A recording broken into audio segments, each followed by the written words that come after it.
காலையிலேயே கலச பூஜை பண்ணிடலான்னு நினச்சேங்க. ஆனால் காலையில் கொஞ்சம் டைம் இல்லாதனால ஸ்கூலுக்கு வந்து குழந்தைங்களெல்லாம் அனுப்பிட்டு நானும் போயிட்டு ஈவினிங் வந்த பிறகு நிதானமாக பண்ணலான்னு சொல்லிட்டு வர வழியில் தான் தேங்காய் வாங்கிட்டு வந்திருந்தேன். அதுக்கப்புறம் கலசத்துக்கு வந்து மட்டை தேங்காய் தான் வைப்பாங்க.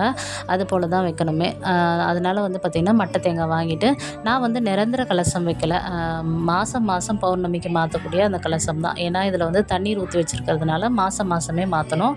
நான் வந்து அதில் தேவையான அளவு வந்து பன்னீர் அதோட நல்ல தண்ணி ஊற்றிட்டு அதில் நறுமண பொருட்கள் கோமதி சக்கரம், ஏலக்காய், பச்சை கற்பூரம், ஜவ்வாது இது எல்லாம் வந்து போட்டுட்டு அதுக்கு மேலே கலசத்தில் நல்லா வந்து குங்குமம், மஞ்சள் இதெல்லாம் வச்சுட்டு மேலே வச்சாச்சு. அதுக்கப்புறம் எலுமிச்சை பழம் கட் பண்ணி வெளியே வச்சுட்டு சாமிக்கு தீபதூப ஆராதனை எல்லாம் முடிச்சுட்டு என்னோடய கலச பூஜையை சிறப்பாகவே நிறைவு பண்ணி வெள்ளிக்கிழமை, செவ்வாய்க்கிழமை, அமாவாசை, பௌர்ணமி இது மாதிரி நல்ல நாட்கள்லாம் இந்த மாதிரி வீடு முழுக்க நல்லா வந்து கமன்னு சாம்பிராணி காமிச்ச பிறகு தான் எனக்கு மனசுக்கு திருப்தியாகும். இந்த மாதிரி மனசுக்கு திருப்தியான பூஜையை முடிச்சுக்கிட்டேன். அடுத்த வீடியோ